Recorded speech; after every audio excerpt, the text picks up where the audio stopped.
tell me about your channel and your content and what people can expect. Yeah, well, I'm Jess. I call myself Whoa Jess. Unfortunately, somebody stole my username and I can't get it like without the underscore. So there's an underscore in there. Sadly, my content has really been it's gone a lot of ways over the years, but I'd like to say that nowadays, with the stage my stream is in, it's very relaxing content. It's cozy content and kind of uplifting. I really try to create a space that can accommodate all sorts of people, assuming they follow the rules and are nice to each other. I actually have a very diverse and global community. Like I'm in the US, based in the US, and only 40% of my audience is in the US. So I'm really proud of that diversity actually. I get a lot of chatting in with people all over the world and just learn a whole bunch about other people and other cultures and stuff. And so usually like the first hour of my stream, we sit around and we chat and about life or whatever. And then the rest of the time I play games badly and distractedly. I stream variety.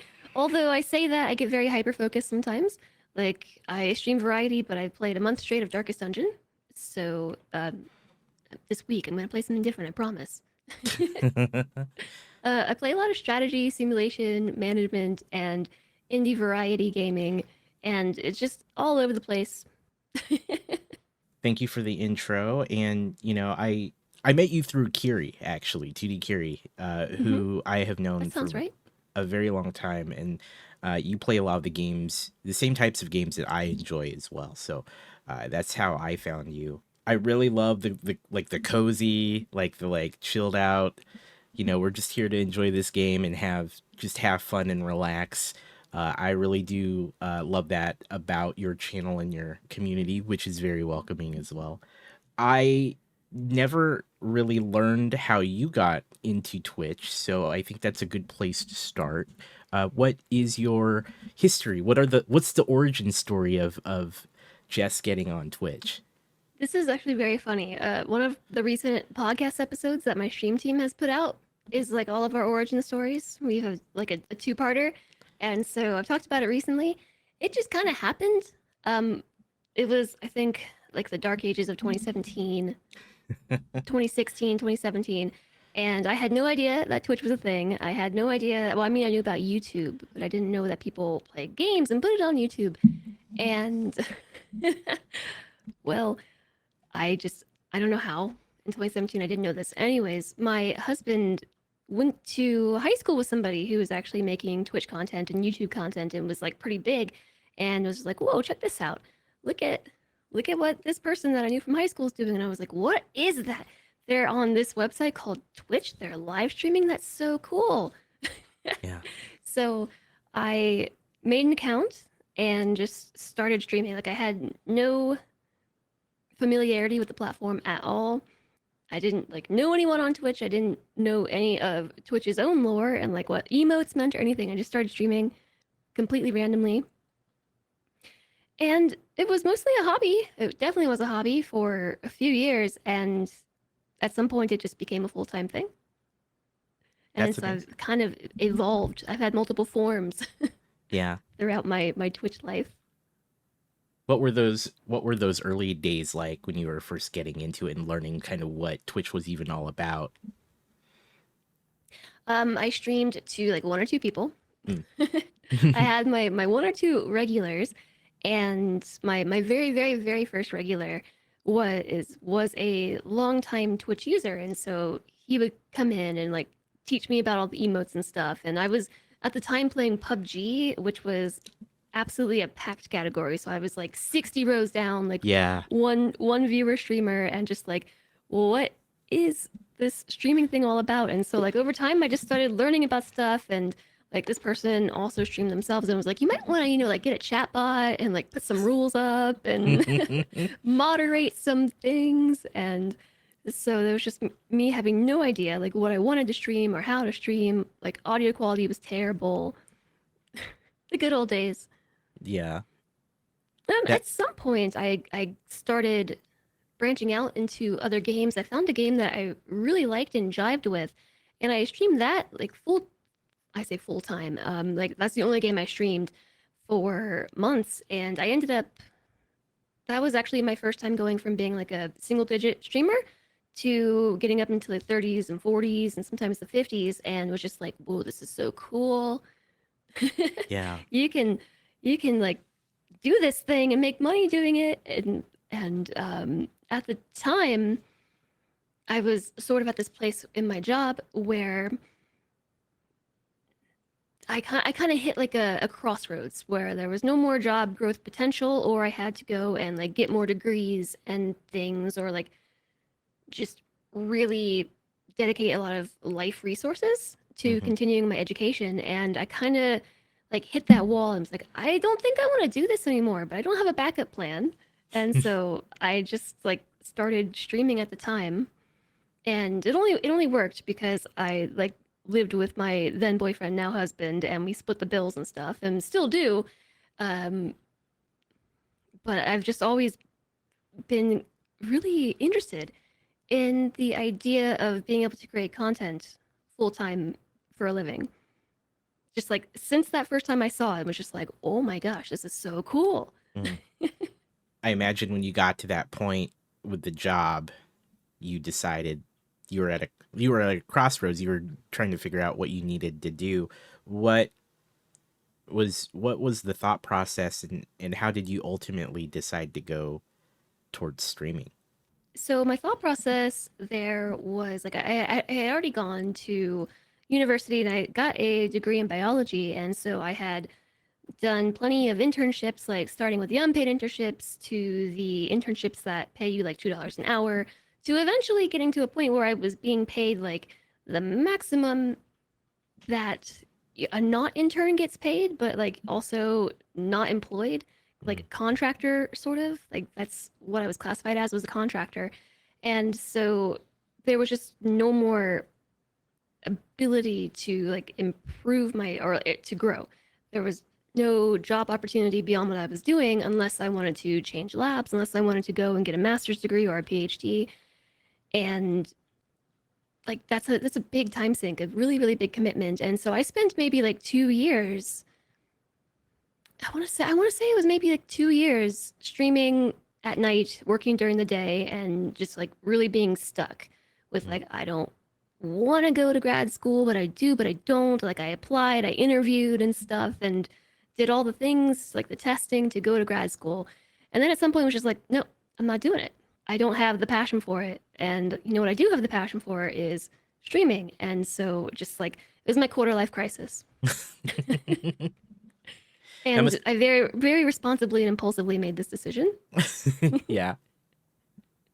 That must have been still tough though, right? Knowing that you kind of had to make this leap from what you would probably expect to at least be somewhat more predictable.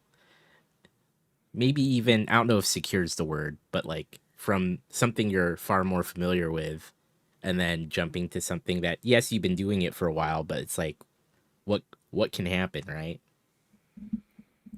Yeah, well, I mean, you say that, but even my job wasn't that secure because I Mm. was I was just basically strung along financially by the availability of contracts. And so if there was no contract, I had no job. I see. Or I could, volunteer to work Mm. on the job. Otherwise, I just got paid like a stipend out of the grant and the contract. And so it was like maybe I'll have a job in 6 months, maybe I won't. Oh yeah, wow. That probably made And that so decision easier then. yeah, Yeah, yeah. I mean, ultimately, like it didn't pay that much anyways. yeah. So it was a bit precarious though because I wasn't like partnered or anything at the time. Like maybe I think when I decided to quit my job, I was maybe like 30, 40 viewer average, but I took a month off to be able to like wrap up all my work and everything and came back to it Mm. and completely changed my time slot as well. I went from being like an evening streamer, like East Coast, like 10 p.m. to like 3 in the morning streamer, to suddenly streaming at like 10 in the morning East Coast time. And also having taken a month off, I went from like 30, 40, 50 viewers to suddenly like 10. And it Yeah. was just like, maybe that wasn't the best decision. I didn't. I didn't really know at the time. Like I said, it was very well thought out. It was a very well thought out business plan. And so that was actually my first time transitioning into strategy gaming because I just like this RimWorld game looks cool. Like Salentre, my husband, kept saying, "You're gonna like RimWorld. You should try RimWorld." And that's actually how I ended up meeting Kiri. Mm, And well, I met FG. No, I met Kiri, and I met FG through Kiri. mm. Yeah, Kiri rated me like way back. I think it was 2019, and she had like 20, 30 viewers, and I was just like, "Who's this?" Yeah. So we've known each other for a long time, and just have kind of built up around strategy gaming since. It's actually something I really love, but I don't have the like mental bandwidth to do it myself. Like I really like streaming strategy games with a chat room to talk about things. Otherwise, I think my ADHD just gets right in the way if I Mm. try to do it myself. And so like I've since built back up. I took some more time off and built back up again. Like so I've had multiple like starts and stops and starts and stops. Mm-hmm. I think a lot of streamers do this and it is very jarring like momentum wise, but ultimately I think I've kind of made my way somewhere. Yeah. Maybe some days.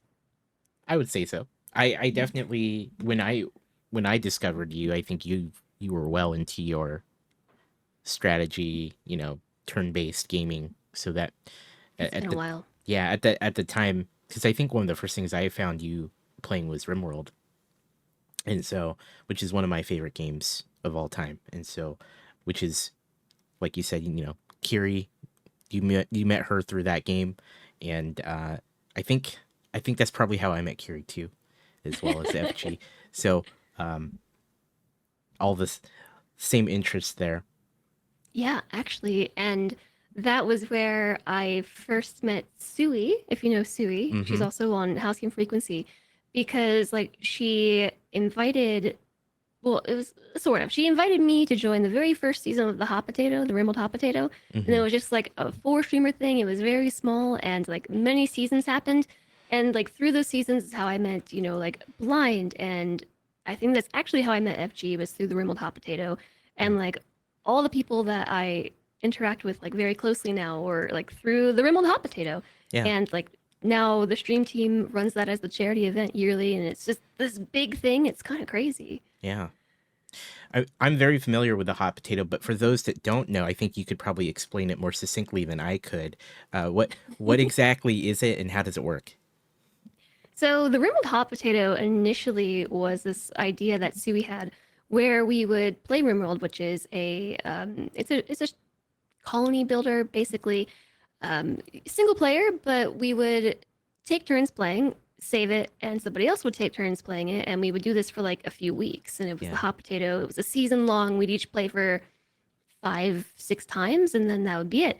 And many seasons passed. I think it got to like season 7 or season 8, and we just realized. Well, I wasn't part of the decision, but I know what went behind it. We realized that it was just a lot of work, and in TwitchCon 2019, like we had a big RimWorld community gathering, and that was where, like Subi said, she wanted to try to do a charity event, and it went really well. Like that I think we raised somewhere in the ballpark of like $20,000 to $30,000, which Wow. is very respectable for like a small event. Absolutely. And then that's just kind of where the focus stayed. And so for 2020, 21, and 2022, we've thrown these events, but this time these last times they've had bunches of streamers, like 20, 30 streamers. It's been a like weekend event, and we're somewhere up in the range of like I want to say $350,000 having been raised for Doctors Without Borders over the years. Wow. And so, like, it's kind of crazy. We're getting near that like 500,000 mark, and it's just what? Yeah. I remember when this was just like us four poking around with. Yeah. That's incredible growth over the last several years, and that's pretty amazing. And every year it seems to get a little bigger, from what I've Yeah. observed. It was Yeah. originally like four small affiliates, and then like partners started joining in, and like as the event just kind of grew, and it had its own reputation, like bigger streamers have started to commit. Like now we've got, like the big guns coming in and and joining us too, and it's really amazing.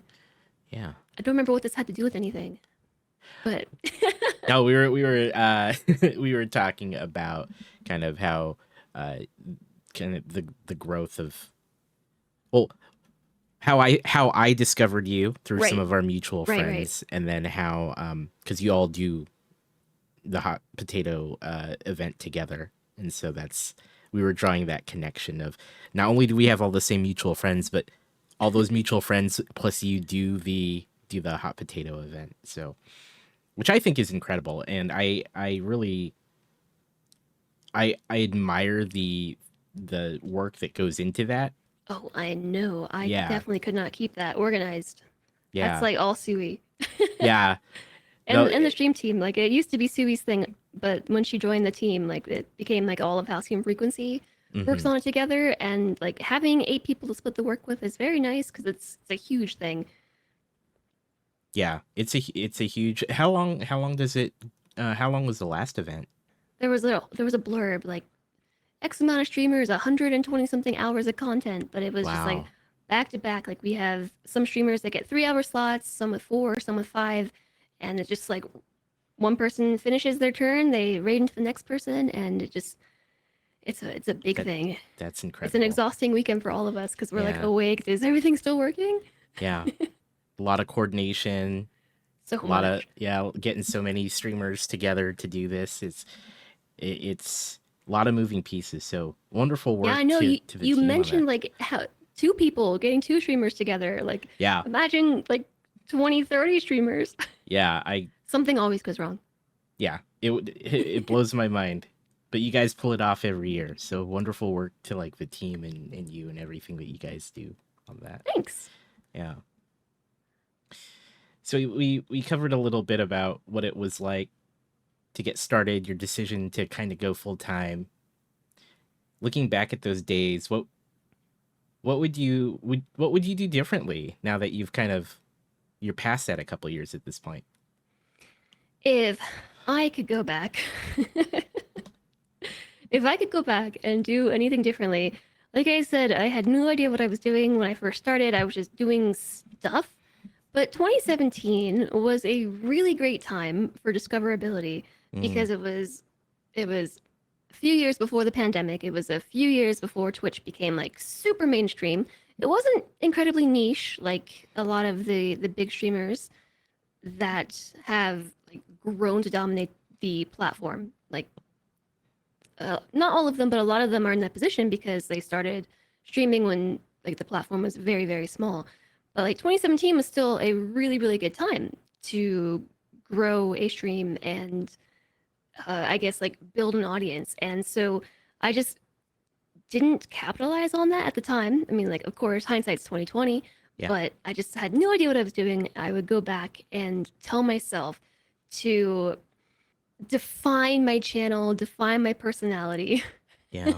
create some focused content similarly to how I do now, and be consistent. Just all these things I do now that I didn't do then. Mhm. Consistency, just having a theme or something to like build a channel around, something to build an audience around.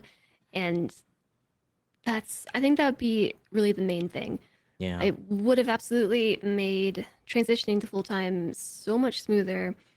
I would have had maybe more sense to have come up with a business plan at all.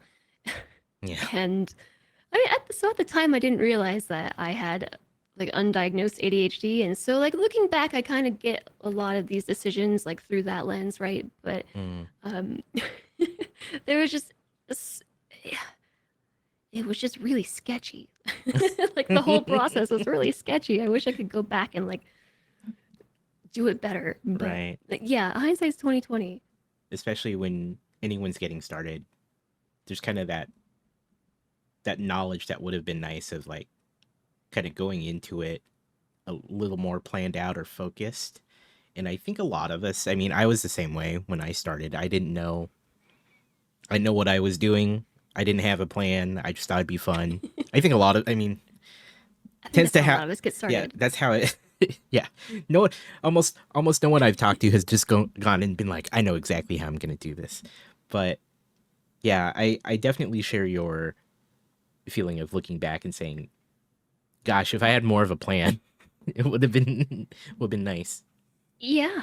I mean, like 2017 was a very good time. Like if we're talking stats, like viewers to streamers and stuff. And I think like moving into the pandemic, if I had had that baseline there, like I wasn't even streaming when the pandemic started. Like I actually came back to streaming because of the pandemic. And I think that the whole reason why like I had made these decisions to quit and come back, like it all would have been very different had Hmm. I, initially had that plan. And so that's really what I would say is just having a plan of some sort. Like if you're gonna make a big life decision, you should probably plan it. Right. Yeah. And it is definitely one of those things where, because streaming, broadcasting, content creation, that all kind of starts for a lot of people as a hobby, so they don't anticipate needing to make those big decisions. Um, and then once they realize, oh, like this is something I want to either grow into more of a full-time endeavor, or something that I want to like really buckle down and make something out of it, that's when kind of the time comes to focus and make the plan and do all that. What kind of got you on track with some of those things once you realize like these are, like this is the direction I should take? Like what was your thought process as you started to realize that and kind of try to bring it together? Um, that's a good question. So like I had my initial attempt at full-time streaming, which I don't think went badly, Mm-hmm. but it was somewhere around like when I first discovered RimWorld and strategy gaming that it kind of clicked with me that strategy gaming is really fun. It's fun to stream.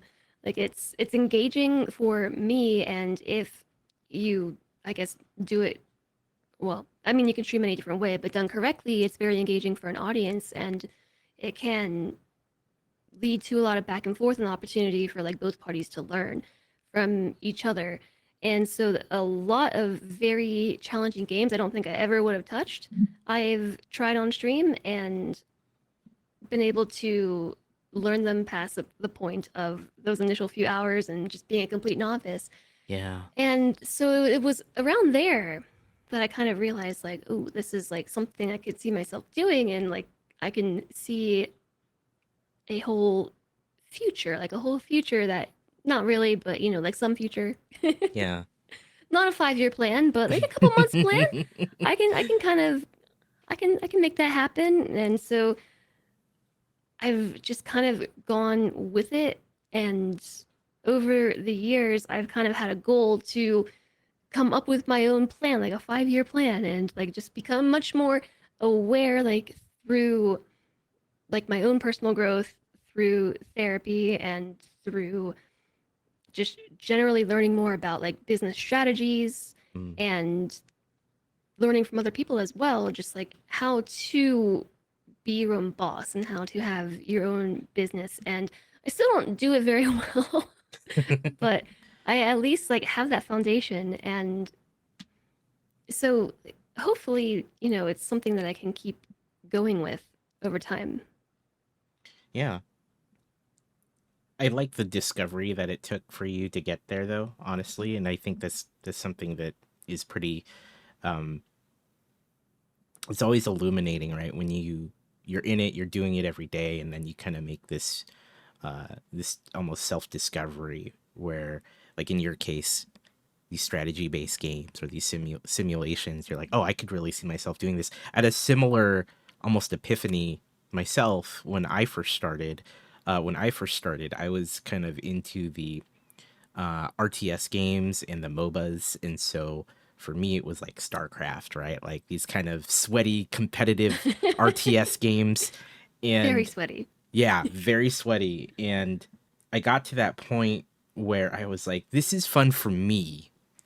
But then I started rewatching my, like, I pull up a VOD and rewatch a little bit of it and be like, this is like not compelling to watch. Cause and it's not anything about the game or me specifically. It was the combination of the two things that it made it harder for me to be engaging and interacting. And so I was like, I'm gonna just try other things. And I discovered Oxygen Not Included, which colony simulation got really into. That's how I met FG Squared, Oh, actually. yeah. Was and it was interesting because we were probably one of like maybe 10 or 12 people on at a time, like at any given time, streaming that game in that same time slot.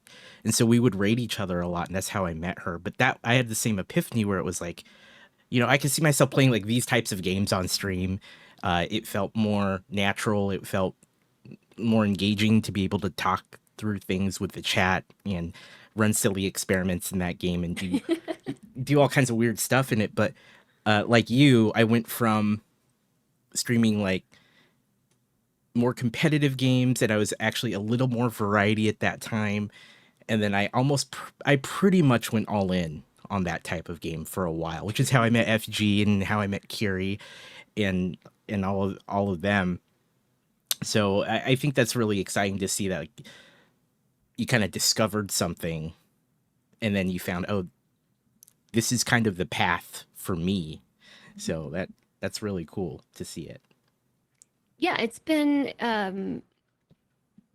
I sort of look back and don't know why I didn't realize it sooner, because like I have a degree in biology. I spent a lot of time working on all sorts of projects, but also working closely with mentors and also mentoring other students and like teaching and being teaching assistants. And I just like didn't make that connection that like I could stream these games and like still be able to have that sort of relationship Yeah. like with the chat. Not saying chat's my students or anything, but it's really nice just to be able to approach something and learn it like with the chat or alongside the chat, and then be able to turn back around and explain it and make it entertaining Yeah.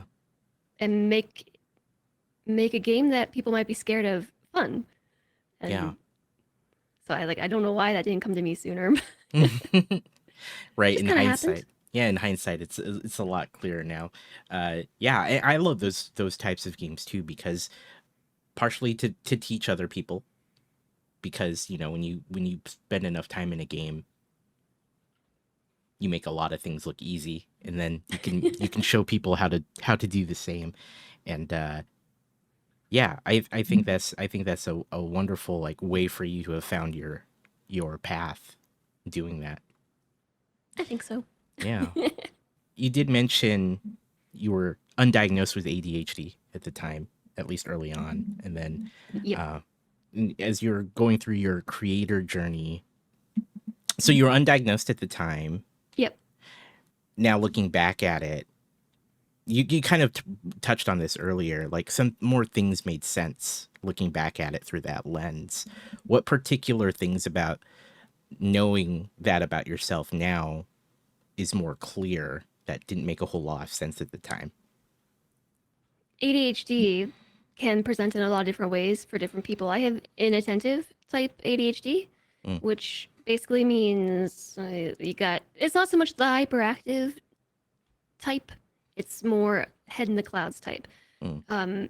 Very prone to forgetting, find it very, very difficult to make plans and stick with plans. Like making a business plan is like just painful, the worst thing ever. Yeah. I would find myself hyper focusing on which is a characteristic of ADHD, hyper focusing on things you find interesting, and being like so wholly unable to start and commit to projects that like weren't in that sphere of interest, including like going to grad school or like writing essays for grad school and taking tests for grad school, interviewing for grad school. I was kind of getting there because I had someone holding me accountable, like a mentor at the time, but I just realized like how like almost painful, like literally painful it was for me to go and do these things. And on the flip side, like hyper focusing like so hard on the stream But like it's not just like work life that's affected by ADHD. It's also a lot of personal things can be affected. Like it can be hard to um, maintain relationships, and also can be very difficult just to have relationships, especially like with partners and things. If like you don't really know how to manage your emotional dysregulation, which is like a key component behind ADHD. And so like actually my husband has ADHD as well, and we were both undiagnosed, and like me getting diagnosed helped him get diagnosed. And so like for a few years like things were like really rough between us, and so that had a huge impact on like so much of my life between like starting streaming and where I am now, which like I'm not going to go into it because it's not at all a topic to talk about really. I don't want to bring it up, but that whole bit, like the turbulence there, like between my own ability to make plans and really meet my aspirations, so like to set an aspiration and then meet it, like set goals and meet those goals, and maintain friendships and relationships with others. Like it was just so much like turmoil and discord and stuff. And at the same time, like I was living with like depression and anxiety under the radar, which since being diagnosed and like going to therapy and things, I've learned that it's comorbid anxiety and depression that have come about as like coping mechanisms and things for undiagnosed and untreated ADHD. Mm. And so knowing it now, like through that lens, I'm so aware of like all these decisions and things that I made and or didn't make and why. And it's sort of frustrating, but at Yeah. the same time very enlightening. Thank you for sharing that. I know that that's a deeply personal thing to share and talk about, so I appreciate you sharing that. I imagine that makes something that's already difficult even more so, because I think getting started as a content creator, is, especially as someone who wants to like grow their content and their community, that's already a difficult thing without like baseline that's difficult, and then you layer on these other things to work through, like ADHD and the other Yeah, it things. it definitely at the time felt like just like constantly slamming my forehead into the wall, Mm, because I'd be like, I see the point across the rift, and like why can't I just build the bridge to get there? And like I'd have the same conversations with my husband, like what why why is everything like this? And hmm it like was a point of contention and upset for me and for like between us and just life in general. Yeah. As you got diagnosed and you learned what that meant for you and your time as a creator, how has understanding that about yourself helped your content creation? I only was diagnosed maybe like, geez, where's the time going? A year and a half ago. It's Mm, only a year and a half ago. It feels like maybe 6 months for me. mm, But geez, that's a big one. Like I did like start going to therapy and everything like as a result of a lot of things I encountered in my life, like some years ago, and like talking through all these things, like realizing that I was living with depression and anxiety, and like I kind of knew that too because like I've lived with depression since like I was a teenager, younger than that, but just sort of going through that process of therapy and like the Shrek thing, peeling back your onion layers. hmm And it just allowed me to become very introspective of what I was feeling, and just through internet rabbit holes I like discovered just a random YouTube video on ADHD and was just like, whoa, this is so familiar. And Yeah. so like this is it's actually the channel How to ADHD, which is a very popular educational channel on ADHD. Mm, And I just like I watched the whole thing that channel had to, like all the content that channel had to offer, and other channels. And then I started reading papers, reading like articles, all sorts of things, and just being like, yeah, no, I'm like fairly certain that this is something that I'm dealing with. And Mm. it can be difficult to get diagnosed. So I like built this whole like case and stuff and went to the doctor and was like, this is what I'm dealing with. I think I have ADHD. I just need you to put it on paper. Yeah.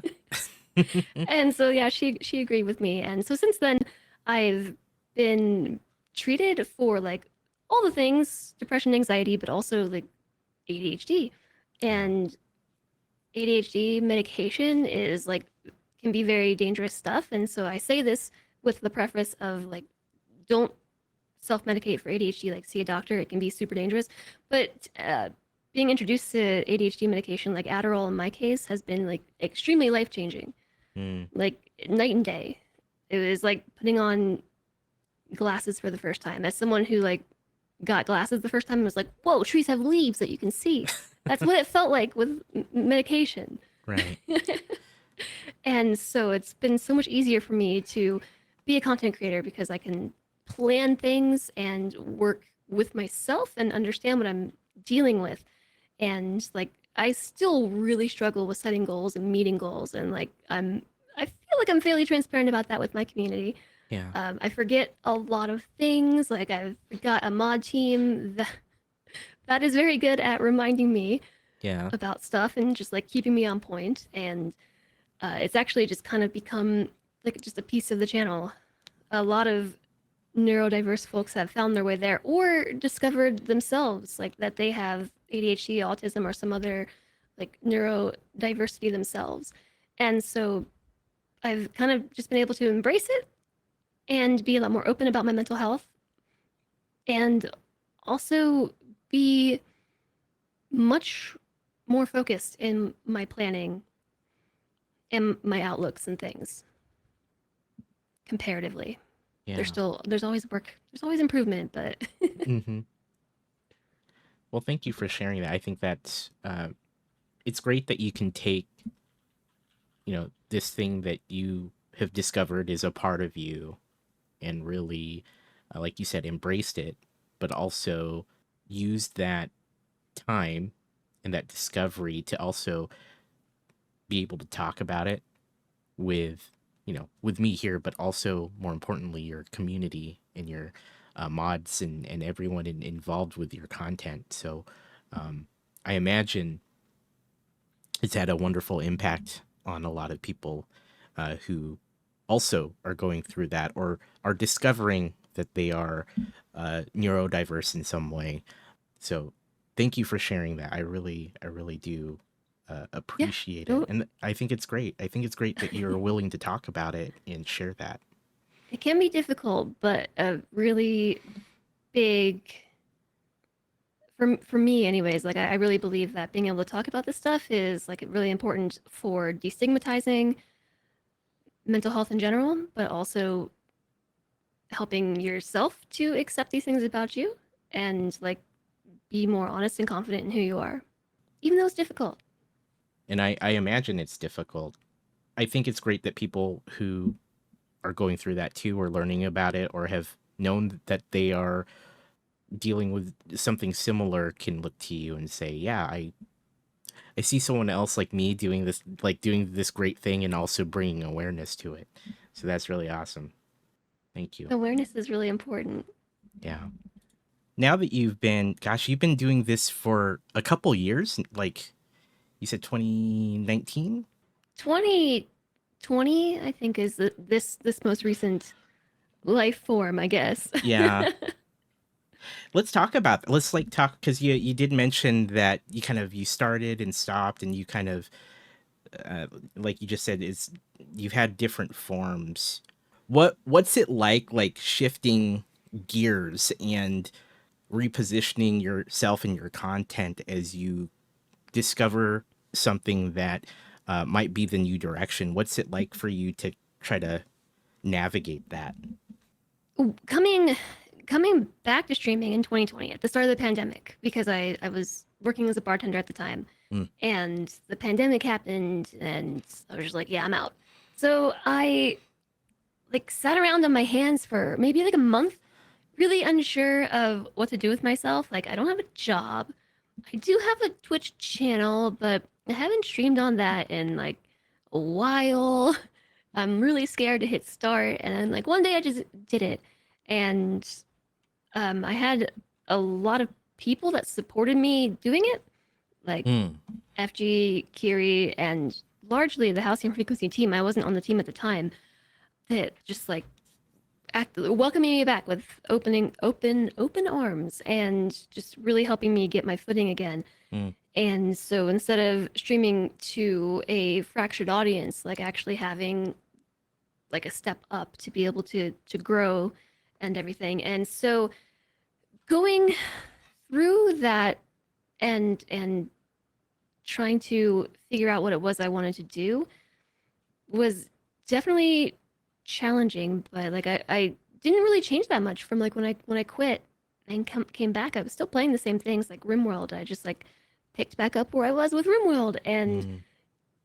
so yeah, I don't entirely know what your question was originally, but Yeah. see here's the ADHD of the whole thing. Like Yeah. I'm just No, rambling now. no, I think I think you're good. It was more about like the question was more in line of what's it like to kind of shift focuses, and how has that been for you?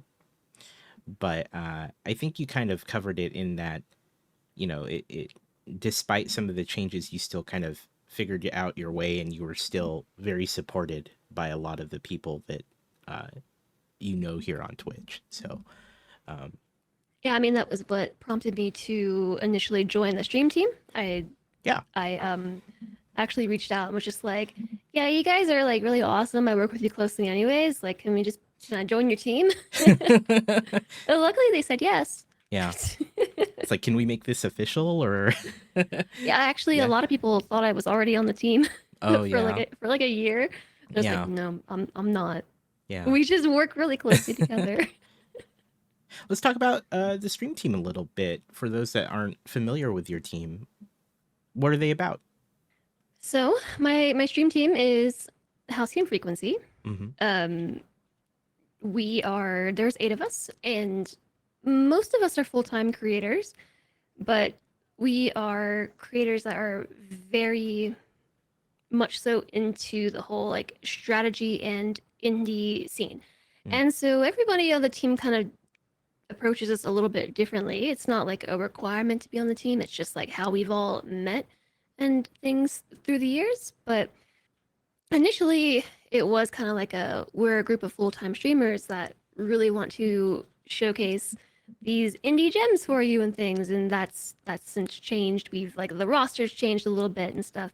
And so now we're a group. I said there's 8 of us, and we have a bunch of different things going on. So like we have the RimWorld Hot Potato, we've got the Dwarf Fortress Hot Potato that we've had somewhat recently. We've done game jams and have had some other things in the works, like ways that we've kind of crossed our streams, Mm-hmm. in ways. And very largely, we've all kind of built up around being not just like strategy gamers, but more so being inclusive. And I guess I'm hesitant to say positive because I think there's a distinction between positivity and toxic positivity, but positive Mm. and just generally creating a larger community. Like that's not just like my community or theirs, like shared community of people that can all enjoy and appreciate these sorts of games. And so Yeah. like we have a podcast as well. I don't think I mentioned that. And so like we have a lot of projects going on. Yeah. A lot of things we try to do to raise awareness in gaming. Like a number of us on the team have varying degrees of simulation sickness, which is like when your brain doesn't agree with your eyes and you get nauseous playing games, or other like nausea is just a symptom. Mm-hmm. I experience it to an extent, but not like some of the others on the team do. I know a lot of them, and there's some wonderful people on there. I'm most familiar with you, Kiri, and FG, to be honest. But That just a is because wonderful. we're the same person. Or uh, so I'm told. that's I've heard the joke. I've heard, but yeah, you're. It's a wonderful team that does a lot of great work. You do play. A lot of you kind of have overlap in terms of like the games that you play. RimWorld being Oh yeah, one.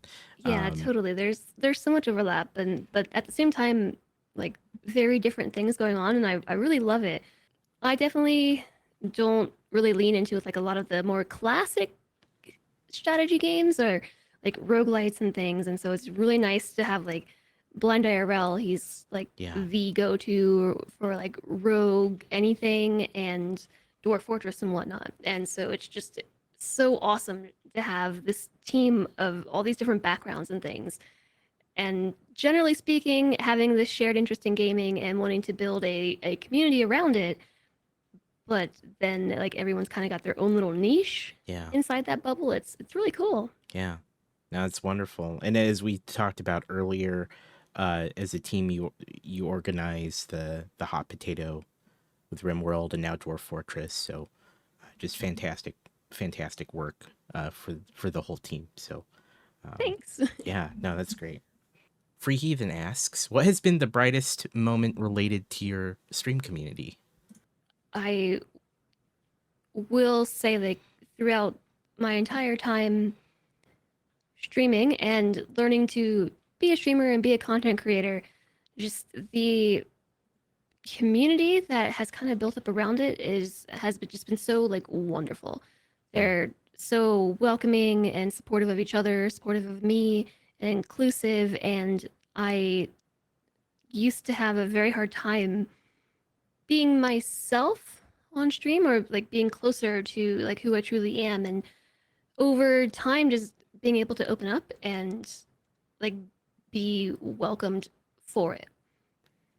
it's nice to have such wonderful support and some amazing people involved. It's sort of a lot of little things. Like I have shown up to my stream before, just in like very bad headspace, like very bad headspace kind of days, and just Hmm. said that and been open about it, and then Yeah, people are just like, "That stinks." Here's virtual chat hug, yeah, right. and just I guess like growing up in a family and like just general community of people like in school and stuff that were like very very judgmental Mm, regarding mental health and things like being able to be open and honest about that is really empowering, kind of. Not even kind of, definitely. I'm glad that you are in a place that you're able to be open with your community, talking about those things, because I think for many it's not it's not always easy to talk about or even share. So it's nice to hear that you're able to do that. It certainly I have a similar feeling about my community, and that I wouldn't have it any other way. It's just nice to be able to be open and talk about those things. Yeah. I mean, Yeah. I know that not everyone doesn't have to present themselves and have that kind of channel, but I like to have a channel that where I'm as genuine as I can possibly be, and like it's not difficult. Yeah. It's not difficult with my community, and like I really truly appreciate them for it. What keeps you inspired as you continue to make content and grow your community? Staying inspired, honestly, is something that I struggle with, Mm, especially with content creation. Numbers and stats can be really crushing, hmm. and like they're kind of designed that way. Yeah. There's been like documentaries on it, like, just what social media does to your brain and everything. And some of it is meant to be that way just to keep people coming back. And so my logic brain knows that stats aren't everything. It's like not a measure of the content you create Mm, or your community or anything. But the emotional side of me can get like extremely discouraged over like the smallest things. Like yeah. if I have a really great stream, a lot of interactions, maybe a lot, I make a lot of money, viewership is high, and then the next day, like, I don't know, viewership's less, it happens, and then suddenly I'm like, what, why didn't I just quit? Mm-hmm. I should just quit right now. This, Yeah. like, so between all these things like ADHD, depression, anxiety, I feel like I spend half of my time just keeping my like boat afloat Mm-hmm. where it comes to inspiration for the stream. Yeah. But it is really uplifting, like knowing that I'm my own boss. And also, I have to remind myself that content creation has been like the most fulfilling job I've ever had. Like, I've had a lot of jobs, I've bounced around a lot in my life. And it's really just it's the best I've had. I can, like I said earlier, have an intersection of like my love for learning and teaching others, but also with creativity because like I have a very creative side. Like, Mm. I love to build things and make things, and like a lot of my colony builders and things usually turn into like fancy design projects and stuff. Like, just being able to have my own creative freedom, have my own schedule, and just be my own person is like that's very inspiring in itself. Mm-hmm. But that's always the dark side, right? Like, just walking the line between motivation and discouragement when it comes to this sort of thing. It's like such a great job to have, but at the same time, it's so terrible for some of these reasons. Yeah. I've felt the same way. I've definitely have equally felt amazing about it, as well as then also very not amazing about it. Very much like, why am I doing this? Why am I? But yeah, absolutely. And I love that you said, that just even being able to make those decisions and have that creative control yourself in and of itself can be very uh, inspiring and in a lot of ways empowering, right? To be able to say, this is my ship to steer and I can take it wherever I want. But that can be scary too. Yeah. It can be very scary because it's on you, right? Like, you make those decisions. That viewership, like the stats in general, can just make or break like your attitude and your perspective on what you're doing. Yes, I'm extremely susceptible to exactly that. So I don't stream with viewership on. Like, I ask that people don't talk about viewership or Mm-hmm. like mention numbers or anything because like instantly I'm like analyzing stuff like how's this going to affect my CCV and Yeah. so I just ask that nobody talks about that like while I'm live, and if I'm in a spot where I know that I'm very influenceable Mm-hmm. about my own stats, like I sometimes just won't even check them. Like, yeah, Yeah. cool, stream did the thing. Yeah. Like, I'm paying the bills and stuff. I don't need to know what my viewership was this week. Yeah. And I like think that's that. I won't even look. I think that's great. I think a lot of us could learn from that because I mean, I've been there. I've been there often where, you see those post stream numbers even like I'll leave it off. I'll leave the viewership number off the whole time and then, you know, I either happen to be clicking through my dashboard or I get the freaking email and I'm silly enough to click on Ah, it. yeah. Yeah, and I'm like, "Oh man, why'd I look at this?" Now Yeah, now it overwrites like any feeling of accomplishment that you might have had for the day. Yeah. Like, Yeah. you could have had a great stream. Like, there's a number of metrics that I have for what a good stream is. Like, did I make a good amount of money? Did I have good viewership? Or did I have a lot of interaction and follows? Like, these are all like in their own ways good metrics. And so if I have a good day in any or all of those manners, and then see the stats, and it can just shut me down and be like, why do I even bother? That was the worst stream ever. Yeah. Which makes it so tough, right? When you are already I think I think a lot of us creators are in that moment already hypercritical of where we are, of the content or just how a stream goes in general, and then you layer on something like the stats, and it's like you may already be in a not great place, and then you see the stats, and then it makes you kind of feel even even worse about it. Like you, I mean, I turn off my numbers. I try to actually also. I'm probably not great at it, but I try not to look at post stream numbers if I'm like if I can help it. But like I said, I get the email and I'm like, oh, yep, saw it. You just gotta Um, disable the emails. right, yeah, that's I just need to do that. It's certainly something that's difficult, especially when you're in the moment and you're streaming. You can kind of gauge how it's already going based on chat activity. Yep, you totally can. Yeah, Unless you have like a super lurky day. I've done this before. Just been like, okay, it's fine to lurk, but like y'all are still here, right? I'm feeling really insecure right now about how the stream is going. Can you just confirm you're still here? let me know. Let me know. How are you guys doing? You guys doing good? Do you have any tips for people who want to break into content creation or who want to get started? Yeah, I got lots. Okay, let's hear it. I think one of my big one is setting expectations Mm, because like this is from my own experience first starting streaming, having no expectations.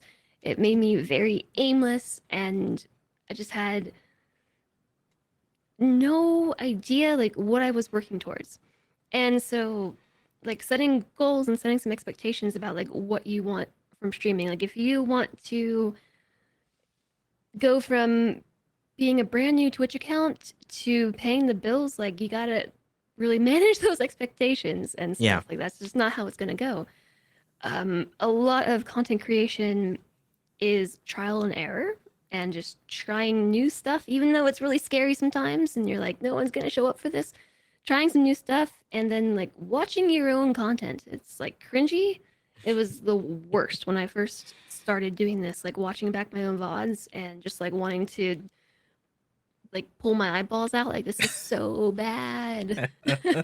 This is so bad, but you really learn a lot from it just watching it back. Like if you won't watch your own content, then very likely other people won't either. And so that's a really big part, I think, of breaking into content creation because so much can go wrong. Like we've said multiple times, like lighting, audio, and you just don't know because a lot of chat members are really polite and they won't tell you that things aren't yeah. working. I appreciate it when people do tell me, but like I don't go into other people's streams and be like, "Hey, your green screen's showing."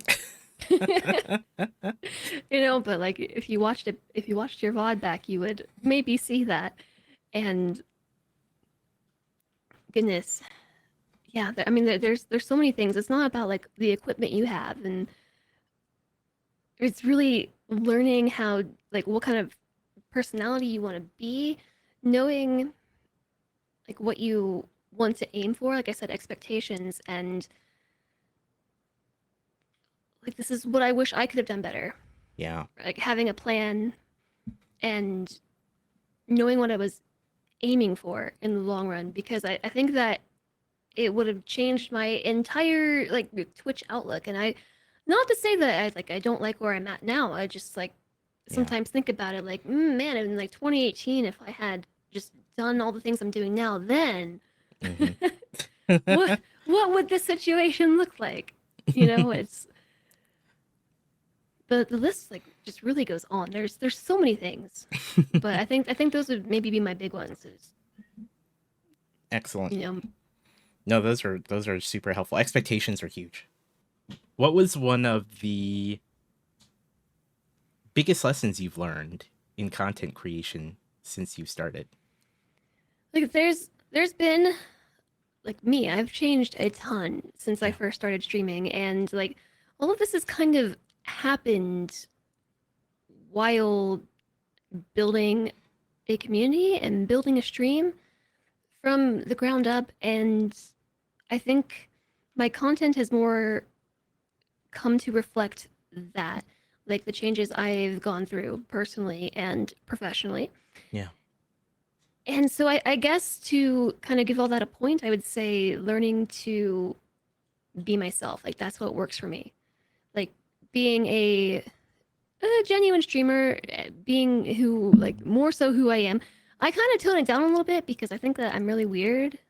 Like in real life, I think Solentre is the person who like sees me be like truly off the walls. Tone it down a little bit, and which is saying a lot because I can already like kind of just be very scattered and all over the place while streaming. And so just being able to embrace that, Hmm. like learning to create the content that, oh, I got it, the content that I want to make, and not the content that I feel I should be making because I want to emulate somebody else. Mm. Like I've spent maybe, I want to say, too much time looking at other creators and seeing their success and feeling very pressured to emulate what they're doing. But it just doesn't work that way, at least not for me. Like I've had the most success just being myself Yeah. and playing the games that I want to play, not that I feel like I should be playing, and being genuine. It's a recurring theme on this show, Yeah. and it comes through most often. So I agree completely, and I think that's honestly, personally, what I have struggled with in the past was seeing what others do, right? And it works for them, and I'm like, oh, do I need to do that? Do I need to do this thing? Do I need this redeem? Or this gag that they do?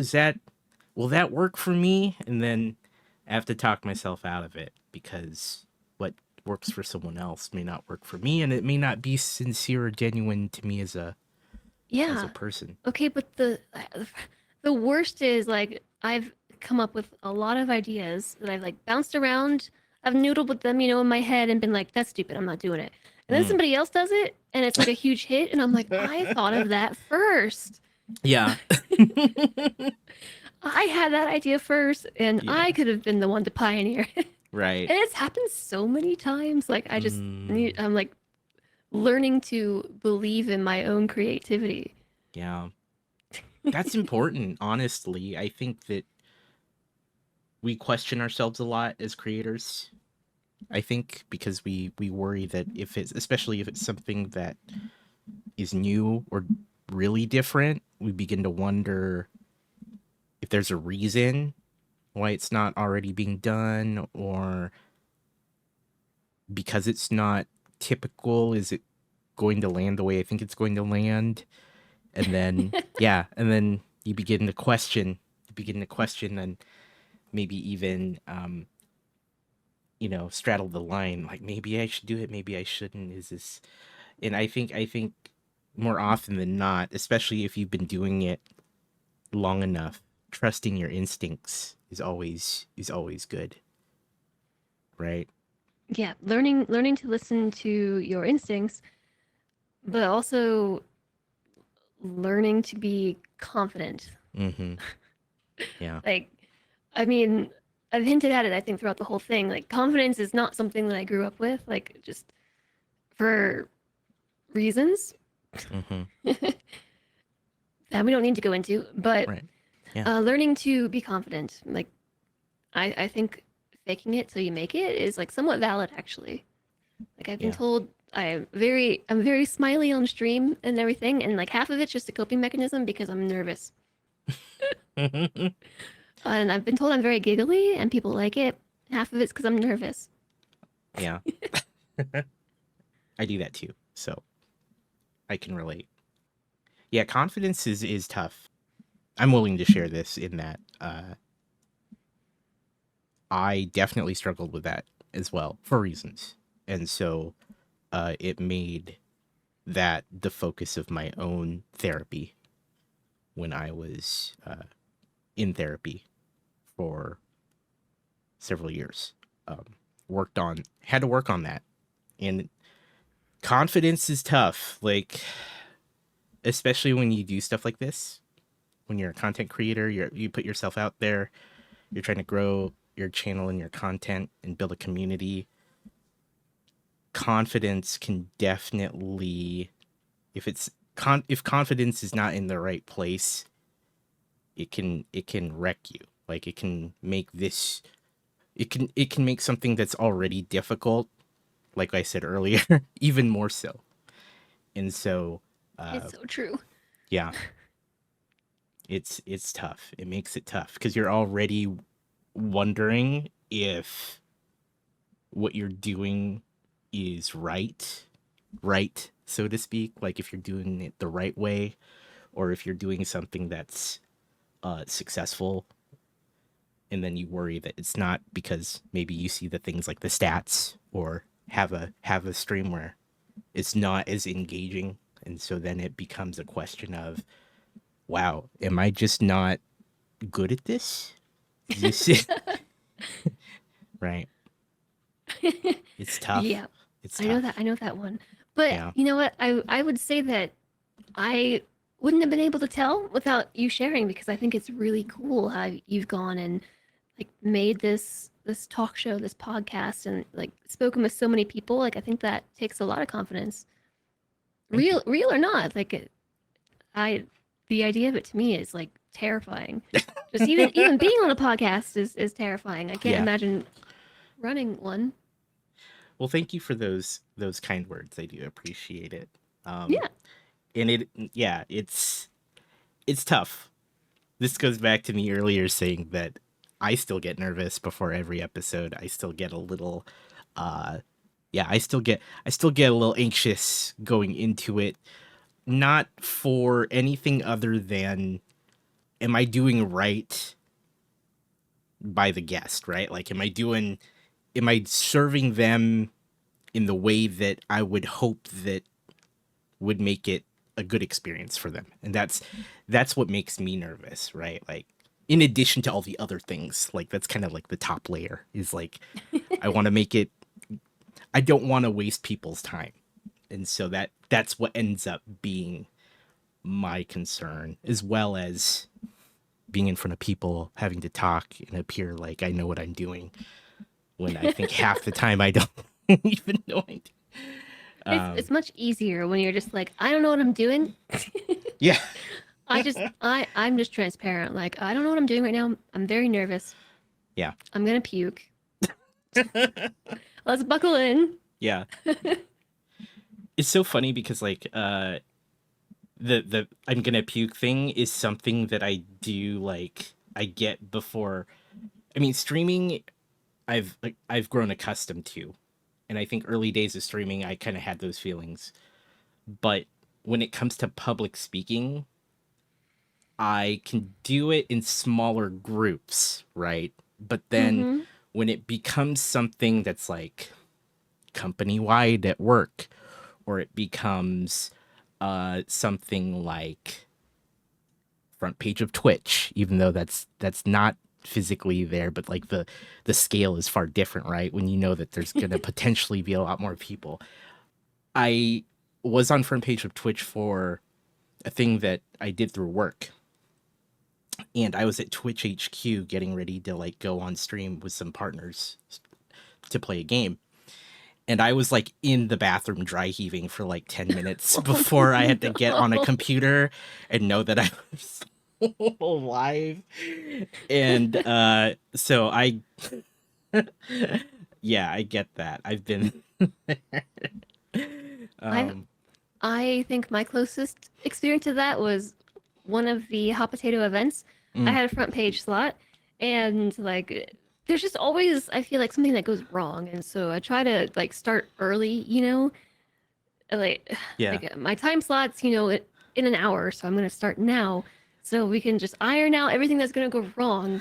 Otherwise, Right. like I might just like have a mental breakdown in the middle of the stream, and like I don't know, last time I had the front page slot, I actually got like the front page and ended up with like 17,000 viewers. Wow. Yeah. I was just like, wow. I'm Yeah. really glad that we trialed this all out. Yeah. It's such a different feeling, isn't it? Like when Yeah. you're doing that on a front page. event. It's like a little easier because I could just like, if I have nothing to say, I can talk about charity and stuff. Like, Yeah. you know, it can just be a broken record. But yeah, it's just, it's something else. Like the first time you're on front page, like, and not just on a piece of the carousel, but like the front one, like when you open the home page and like that one stream is there, Mm-hmm. like there's like 20,000 people moving through like the Twitch front page like at any point in time, and it's like it's bonkers. Yeah. What is in the future for you and your content? I have no idea. Yeah. Yeah, I've been talking about all these plans and things that I try to have. Right now, I'm kind of just playing catch up with the plans that I've already committed to, or the things I've committed myself to formally and informally, and it's just very difficult. Like time management, I think, is one of my worst skills, Mm. and it's it's it's it's forever ongoing time management and things, executive dysfunction, ADHD. So right now, the future of my content is like to catch up to like the point that I want to be at right now, as far as like I said, like projects and background things. Like I have a lot of streams and things I need to catch up on. I'm still supposed to dye my hair a certain color as a charity reward. Mm. Working on it. I got the hair dye. Nice. Um, uh, ultimately though, like I really do hope to be able to grow my channel. Like I don't so much have like a very like stringent idea of where I want to be, but it's so more so that I want to reach a point in my content where content creation is sustainable. Mm. Like the business itself is sustainable, because as it stands, like I said earlier, I split everything with my husband, but like if something were to happen and like he lost his job or something, like I can't support myself fully, like with like being able to stream and like pay the bills and stuff. So Yeah. ultimately, my long-term goal is to take my content to a point where that in and of itself is not a concern. Right. But like it, as it happens, living in the U.S. is insanely expensive, Yep. Yeah. It's rough. and so like that's it's like I have to make like double what I was making with my last real job, right? Like Mm-hmm. as a scientist and stuff, I have to make double that paycheck to be able to say I'm self-sustainable. So like it's a long journey to get to that point with content creation. Yeah. That does not happen easily. Yeah. The vast majority of creators on Twitch don't make enough to live. No, Yeah. it absolutely varies by region, Mm-hmm. but yeah, I mean it's super crazy expensive where I live. Yeah. Well, I do wish you the best in getting to that goal. Thanks. Yeah, That's it's I have like a lot of other plans and like visions and things of where I would want to take my content, but a lot of it just really requires me to have a bit more discipline, because like streaming is already so much work, and like prepping a stream, streaming and ending a stream and just like keeping that going is already a full-time job. yeah. And so like other projects to like grow YouTube or any other Twitter or TikTok, whatever have you, like Instagram. Um, those are just like more part-time to full-time jobs stacked on top, and like Yeah. discipline and time management is so integral to the formula, and I don't have it. Mm. It's tough. It's tough. It really is. Yeah. I see a question from Free Heathen. Is there a good self-care? Are there good self-care things you do to decompress from the stress? Yeah, I I have a number of things. I really enjoy working out, although I don't as much as I'd like to. Just again, time management and planning. But I really enjoy like stretching. I enjoy exercise. Um, doing a lot of things like yoga, meditation, and like introspective activities. All are, I find, very helpful for decompressing. Yeah, just keeping up with other hobbies too, which Yeah. I don't do so well. I actually find it cathartic though to like work around the house Hmm. and like get house projects done. I find that really stress relieving. Man, this has been such a great time getting to know you. Just want to ask really quick, where can people find you? Okay, my main platforms are Twitch, YouTube, and Twitter. I'm on Discord and stuff too, but you can find me here on Twitch with the links and stuff that Guest Star give you. On YouTube and YouTube and Twitter though the underscore that's in the middle of my name is actually at the end Mm. because there's an imposter out there Oh who no. has all my usernames. So yeah, I've my YouTube channel is a largely VOD content that's like been cut down, but I do have some like original stuff going on there. Twitter's not my favorite platform. It wasn't before all the Elon stuff, and it still isn't my favorite platform. So I'm on there occasionally. Mm. Otherwise, I'm most active, I think, on Discord Okay. and on Patreon. Twitch.tv/whoa_Jess. Thank you so much for being here. I gotta thank you for just the time.